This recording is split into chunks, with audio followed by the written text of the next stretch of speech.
Class 7, welcome to the last portion of chapter number 2, the physical and chemical changes. So today we will talk about changes involving energy. So changes also involves energy in the form of heat and light, and then we will discuss the objective questions that is given at the end of the chapter, exercises A, B, C, D and E. Okay, quickly. So let's talk about changes involving energy. Okay, so any change in that takes place, either physical or chemical. Okay, there are changes that takes place, either physical change or a chemical change. So some of the changes might involve energy, either the heat energy in the form of heat and light, it's absorbed or it is given off or emitted. Okay, so during a chemical change or during a change, for example, energy is generally or usually evolved or absorbed. Evolved means the energy is given off, and absorbed means taken in. The energy is taken in the form of heat and light. Os may be sound or any other form. So energy change may take place when there is a physical change also. But these energy changes in a physical change is very little or very small compared to the energy change in the chemical change. So in a chemical change, a lot of energy is involved, whereas in a physical change, very little energy will be involved, either given off or taken in, either evolved or absorbed. So in a physical change, two types of processes occur most often. One of the processes being the change of state and the other the dissolving of substances. So change of state, as I already told you, it is either melting or freezing or evaporation or sublimation or condensation. So these are the 5 physical changes where there is a change of state of matter. So the change of state and the dissolving of substances in a liquid involves energy change, mainly heat energy, and these are energy in the dissolving of substances and the change in the physical state. They are all different, two types of physical change in which heat is, there is a change in the energy. So the change of state and the dissolving of substances in liquid involves energy change, mainly heat energy. In the case of the change of state from solid to liquid, let us talk about melting. The change of state from solid to liquid. What happens when there is a change of solid to liquid, melting? The heat is absorbed. Heat is absorbed. So when the heat is absorbed by the solid, it slowly changes into liquid state. So solid changes into liquid. The reverse thing happens when you solidify a liquid into solid, like you put it inside the refrigerator. The liquid will now lose heat, the temperature goes down, and therefore finally, like for example water, if you want to change it into ice, the temperature of the water keeps on falling, the heat is given off, the refrigerator sucks the heat away from the liquid and the water, and then changes as it reaches 0 degrees Celsius, it will start changing into ice. So that's how solidification takes place. So when melting takes place, the solid absorbs heat, and when melting when melting takes place, the solid absorbs heat, and when freezing takes place, the liquid will lose heat. So there is a involvement of either heat being absorbed or heat being evolved. So now, all these changes of state are physical changes, and the absorption and the evolution of heat energy is also observed when a substance is dissolved in a liquid. So when you must be wondering how there is a change of heat energy is involved in dissolution of solid material. Like, for example, when ammonium chloride dissolves in water, when you put ammonium chloride, NH4Cl, ammonium chloride, which sublimes on heating, okay, ammonium chloride, you dissolve it in water, what happens? The temperature of the solution reduces as heat is absorbed during the chemical change. Is it okay?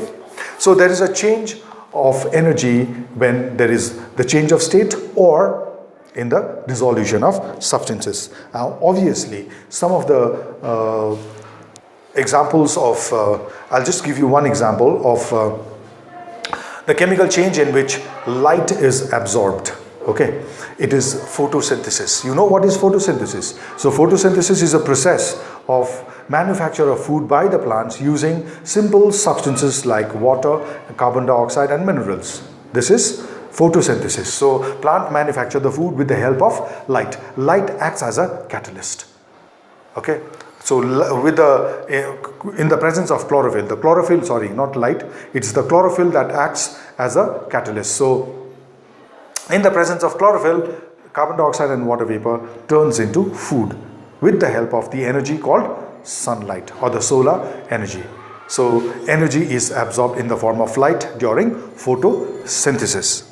Now there are two types of changes in a chemical change. I told you two types of reactions. One is endothermic and the other is exothermic. So exothermic reaction is a chemical reaction in which heat is evolved, and the chemical reaction in which heat is required or heat is absorbed is called endothermic reaction. So we discussed it in the next class earlier. So please remember, there is involvement of evolution of heat or absorption of heat, whether it is a physical, whether it's a physical change or a chemical change. So change of energy might take place. So now we come to the, if you have a book, you can turn to page number 19 and see that there are objective exercises. So we'll straight away go to exercise A. We'll discuss it very briefly. Exercise A, tick the most appropriate answer. What is the type of change?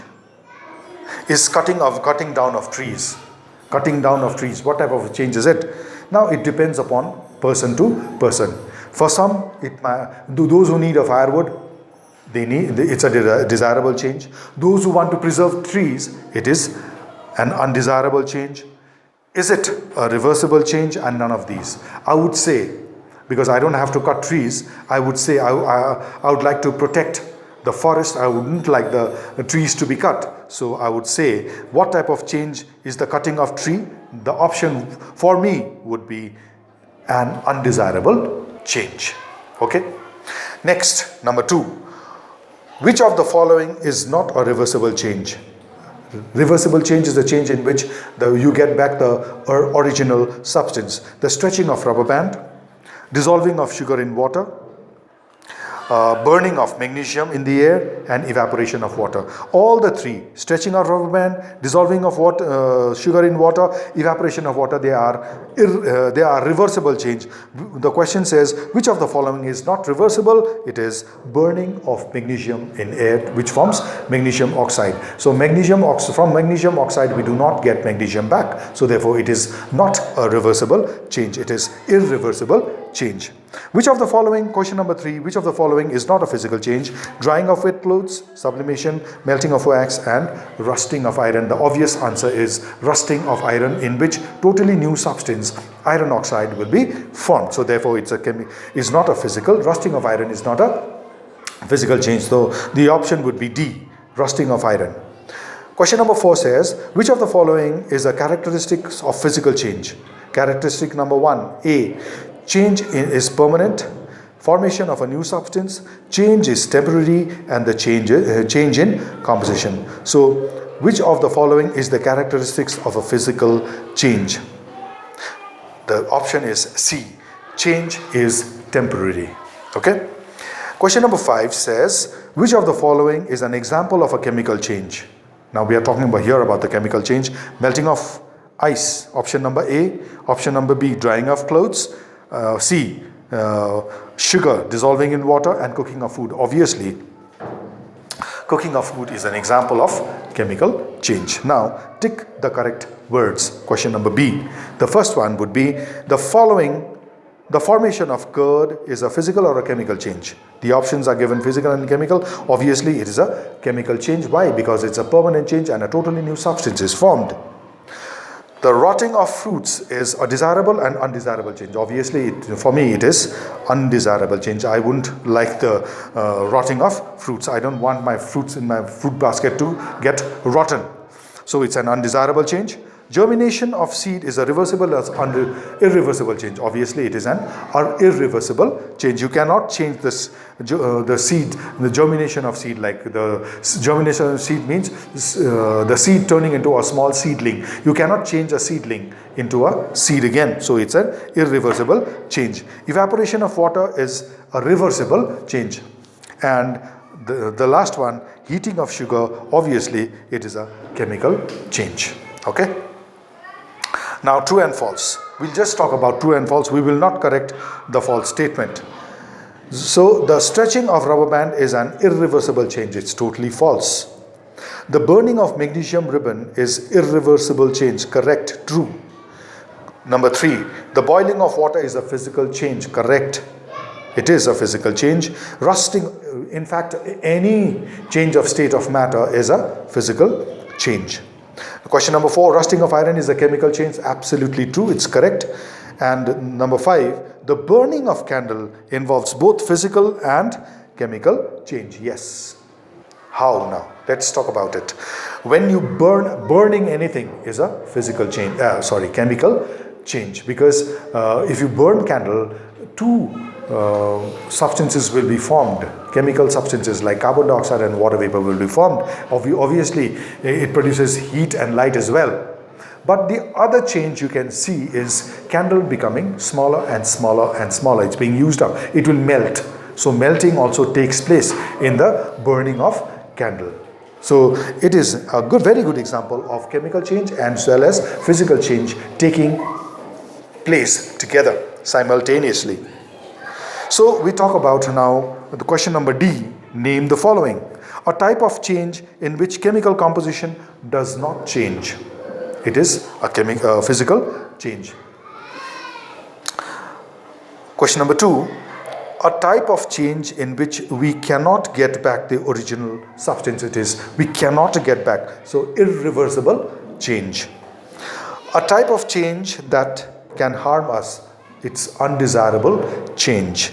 The type of change in which the chemical composition of a substance changes. It's a chemical change.